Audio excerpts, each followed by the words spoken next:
दोस्तों आज मैं आप लोगों को बताने वाला हूं आप अपने जेब्रा के ZD220 मॉडल का जो प्रिंटर होता है उसके आप पेज को कैसे सेटअप करोगे जिससे कि आपके जो लेबल्स हैं वो अच्छे से प्रिंट हो सके, परफेक्ट एकदम आपके लेवल के ऊपर आ सके। ठीक है, तो इसके सेटअप को आज मैं आपको बताने वाला हूँ ताकि आपका जो प्रिंटर वो एकदम परफेक्ट तरीके से कुछ इस तरीके से आपका लेवल एकदम बढ़िया तरीके से निकल सके। तो उसको आपको कैसे करना है, तो सबसे पहले आपको अपने प्रिंटर को ऑन करना है। उसके बाद में आप इसके जो ड्राइवर ये जो है इंस्टॉलेशन इसकी जो केबल है वो अपने पीसी में लगा लेना और पावर केबल लगा लेना। आपका जो ये प्रिंटर ये स्टार्ट होना चाहिए, रेडी मोड पे होना चाहिए। यहाँ पे आप देख सकते हो ग्रीन लाइट आपकी आनी चाहिए, वो भी स्टेबल। ठीक है, इसका मतलब आपका जो प्रिंटर है वो रेडी है। अब जो ऑप्शन आता है वो आता है आपके पीसी का खेल है सारा। ठीक है, पीसी या लैपटॉप का। अब आपको करना क्या है, आपको जाना है सेटिंग्स के अंदर और यहाँ पे सर्च ऑप्शन पे जाना। तो यहाँ पे आपको मिलेगा प्रिंटर्स एंड स्कैनर का ऑप्शन। ठीक है, तो यहाँ पे आपको जो प्रिंटर का जो नाम है ना आपका वो आपको मिल जाएगा। यहाँ पे जब आप प्रिंटर्स एंड स्कैनर्स में जाओगे तो यहाँ पे आपको जो प्रिंटर है वो आपका दिख जाएगा।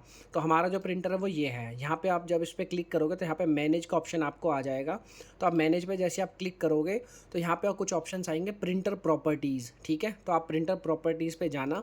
उसके बाद में आप जो है यहाँ पे ऑप्शन आएगा प्रेफरेंसेस का, ये नीचे की साइड में प्रेफरेंसेस का ऑप्शन आएगा। जैसे आप इस पर क्लिक करोगे ना तो अब आप देखो पेज सेटअप का ऑप्शन आ रहा है यहाँ पे। ठीक है, तो ये जो पेज सेटअप है ना ये सबसे इंपॉर्टेंट चीज़ है। ओके, तो यहाँ पे आपको करना क्या है, यहाँ पे आपको जो ध्यान देने वाली चीज़ है, यहाँ पे आप प्रीव्यू देख रहे हो। यहाँ पे ये जो प्रीव्यू आपका आ रहा है ये प्रीव्यू है। ठीक है, अब इसमें आपको देखना ये है कि आपका जो लेबल है ना उसका साइज क्या है। बेसिकली आपका जो पेपर जो है, ये जो पेपर आपका है इसका साइज क्या है आपको वो पता होना चाहिए। जैसे कि मेरा जो पेपर है वो 5 इंच तो लंबा है और 3 इंच ये चौड़ा है। तो आपको ये पता होना चाहिए। अब 5 इंच लंबे और 3 इंच चौड़े पेपर को आप जो है एमएम में चेंज कर लेना, या फिर आप यूनिट्स को यहाँ से चेंज कर सकते हो। यूनिट जो है ना, यूनिट यहाँ पे आप मिलीमीटर, इंच, सेंटीमीटर में आप कोई भी एक रख लेना। तो आपको वो पता होनी चाहिए कि आप इंच में रख रहे हो या फिर सेंटीमीटर में रख रहे हो, किस में रख रहे हो।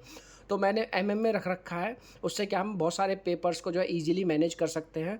तो यहाँ पे आप प्रिंट पेज में जाओगे तो मेरे को पता है कि 5 इंच के अंदर 127 होते हैं। आप गूगल से भी सर्च कर लेना तो एकदम एग्जैक्ट इस साइज़ का प्रिंट आपका आ जाएगा। और जो इसकी चौड़ाई है वो हमारी 3 इंच है। तो 3 इंच में 76.2 का जो हमारी विड्थ होती है, तो ये हमारी विड्थ आ जाएगी। और इसके बाद में यहाँ पे एक ऑप्शन आएगा मीडिया टाइप, यानी कि आप मीडिया कैसा निकालना चाहते हो। एक लेवल निकले, एक गैप आए, एक लेवल निकले फिर एक गैप आए। नहीं, हमें चाहिए कंटिन्यूस लेवल, यानी कि एक साथ प्रिंट निकलते रहने चाहिए, लेवल लेवल लेवल, कोई गैप ना हो। ठीक है, तो इस तरीके से आप जो है इसको यहाँ पे सेटअप कर लेना। ज़ीरो ओरिएंटेशन रखना। और यहाँ पे ऑप्शन आ रहा है मिरर का, अगर आप मिरर कर दोगे तो ये 1 2 3 जो उल्टे हो जाएंगे, उल्टे प्रिंट आपके आएंगे। तो इस तरीके से आप जो है ना, इस तरीके से यहाँ पे आप प्रिंट दे सकते हो। इस तरीके से आप जो है इसको अप्लाई कर देना और आपका जो पेज का जो सेटअप है वो आपका सेटअप हो जाएगा। और जैसे ही आप प्रिंट दोगे तो आपके जो प्रिंट है वो एकदम परफेक्टली, एकदम अच्छे वाले जो लेबल्स होते हैं वो निकलेंगे। क्योंकि जब हम इसमें ट्राई कर रहे थे पहले तो हमारे जो प्रिंट के जो लेवल्स हैं वो अच्छे नहीं निकल रहे थे। आप देख सकते हो कुछ छोटा निकल रहा था, कभी कैसा निकल रहा था, पूरे पेज पे नहीं आ रहे थे। तो हमने पूरी सेटिंग करी अच्छे से, फिर हमने देखा कि हाँ भाई इस तरीके से निकलते हैं। तो इस तरीके से अप्लाई करके आप जो प्रिंटर के पेज को आप सेटअप कर सकते हैं। इसके अलावा और कोई सेटिंग आपको करने की ज़रूरत नहीं है, स्पीड वगैरह देखने की ज़रूरत नहीं है। जो जो चीज़ आप चेंज करोगे वो चीज़ आपको यहाँ पर नज़र आती रहेगी। जो भी आपका पेपर है उस तरीके का पेपर आप यहाँ पर सेट कर लेना और जैसे आप ओके पे क्लिक कर दोगे तो आपका जो प्रिंटर का जो पेज का जो सेटअप है वो सेटअप हो जाएगा। अगर हो सकता है आपके जो लेबल्स हैं वो और भी छोटे हों तो आप यहाँ से उनका यूनिट वगैरह चेंज कर देना और प्रिंट जैसी आप दोगे तो आपका जो प्रिंट है वो एकदम बढ़िया तरीके से आपका प्रिंट निकल आएगा। ठीक है, तो ये है सारी चीज़ें। और ये जो सेटिंग्स हैं फिलहाल ये मैंने मीशो के हिसाब से बताई हैं आपको, आप अपने हिसाब से भी कर सकते हो। बाकी आप लोगों के मन में कोई और क्वेश्चन हो तो कमेंट करना, उसके हिसाब से भी मैं आपको सेटिंग्स बता दूंगा।